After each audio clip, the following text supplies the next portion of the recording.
Sometimes when I'm hoping for some experience points or even a point bag, a magic jar just serves as a nuisance. Here's the first boss, officially known as either Horsehead or the name I prefer, Mazura. Maybe there should be a banner that says Horse-Headed Champion Mazura. The easiest way to take him down is to stand at the left edge of the screen and leap to strike when he passes the left pillar, but this time I'm using a bit more flair. I'm also getting hurt a bit more than usual.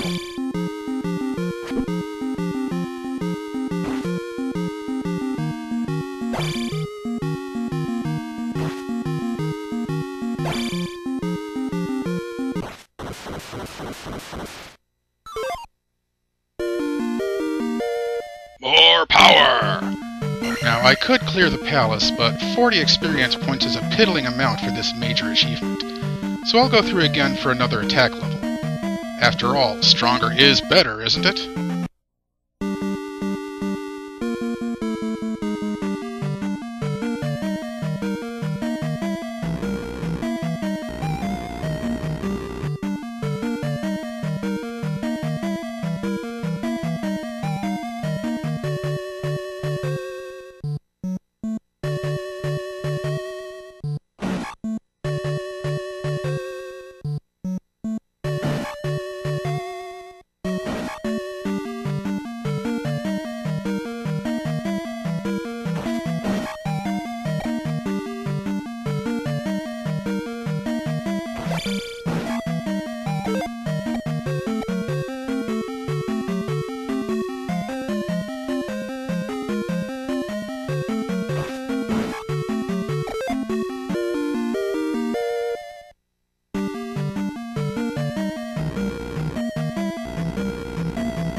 No more enemies to the right, and I need more experience.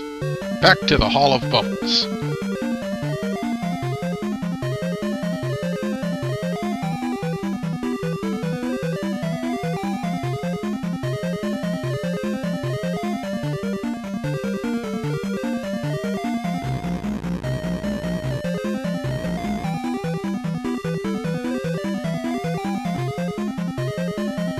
A little fairy flare never hurt anybody.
There we go. Clearing a palace for less than 700 experience points just isn't worth the hassle.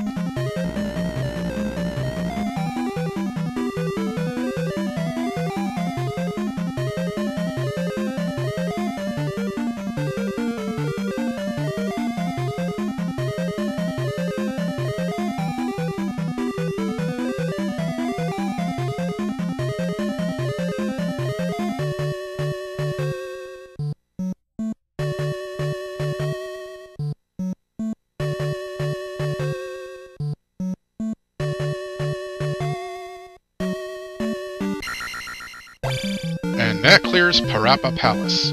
Now for another break in the sequence, and it's gonna take some time. Settle in, dear friends.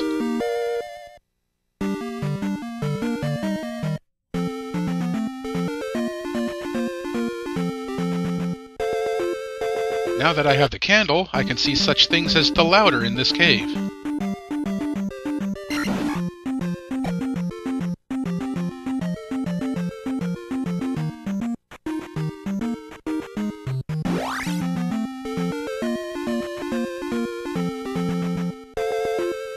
I can tell you right now that this will be the longest stretch in the game without an enemy encounter.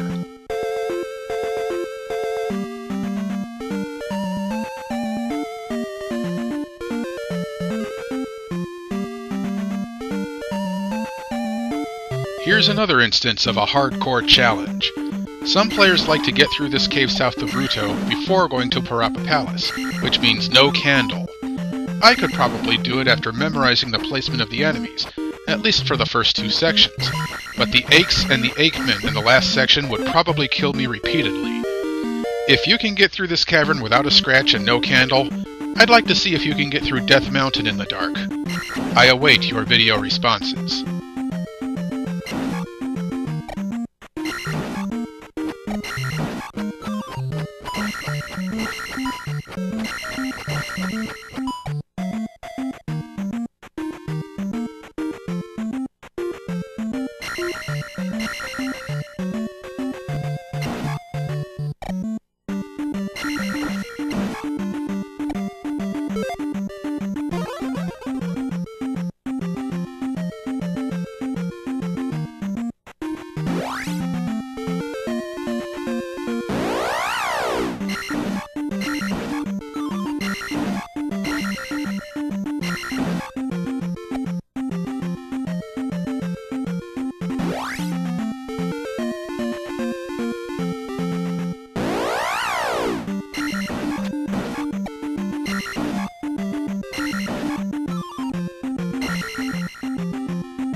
I guess Bago here likes his quiet time.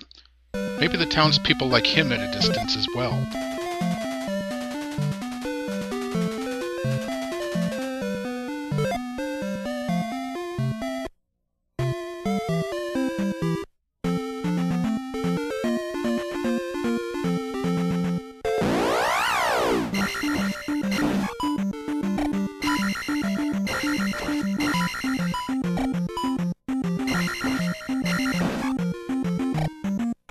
I always prefer this bridge over the one to the northwest. That one is populated by Bago Bago. I can deal with a few louders a lot more easily.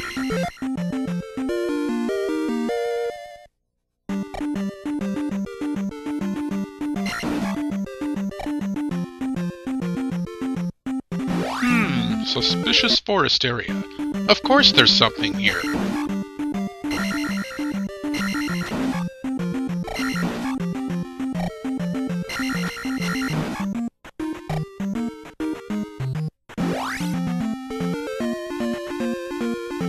Talking with people in Saria can be risky. Some of them may be Aches in disguise. I'll not demonstrate.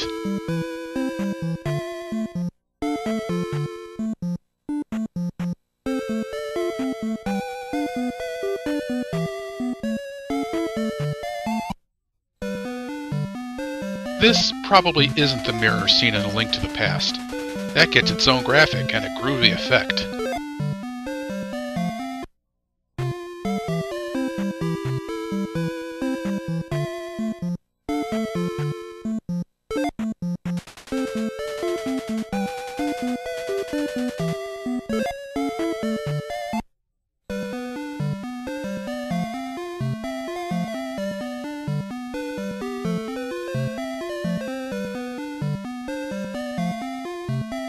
Without a doubt, this is the most important magic in the game.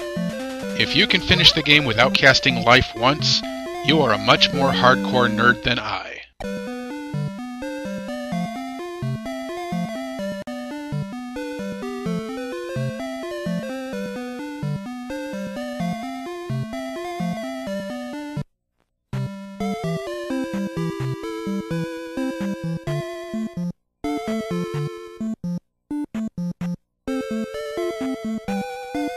Oddly, the pervs who think Link might be scoring with the life-restoring ladies don't say anything about him getting it on with these orange crones.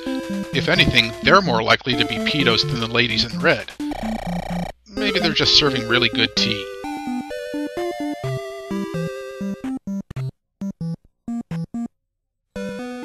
This is the only text box you can't skip.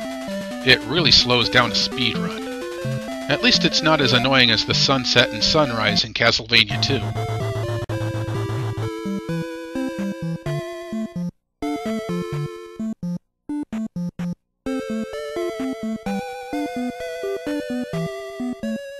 Those of you who easily get lost in Death Mountain, pay attention. I'll show you the most direct path to the south edge.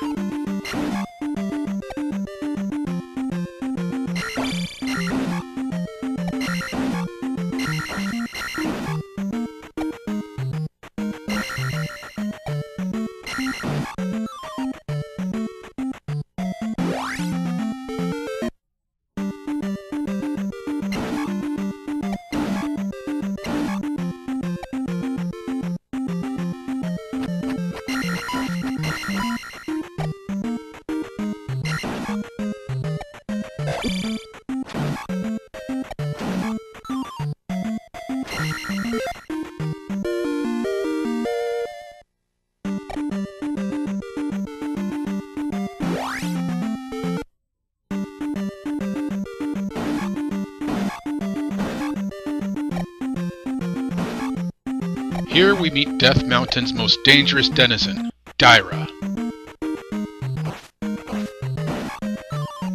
For the rest of the game, I will consider refilling my life every time I see a magic jar, and I probably will most of the time.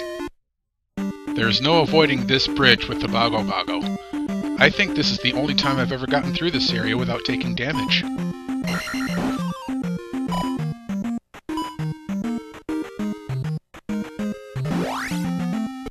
Of course, I have to follow that success with this encounter. I call this guy Blood Dyra, partly because he's red and partly because he throws his axe with definite intent to hack you apart. Usually I cast Jump and avoid him completely, but I felt confident against him this time. I think I'm getting better.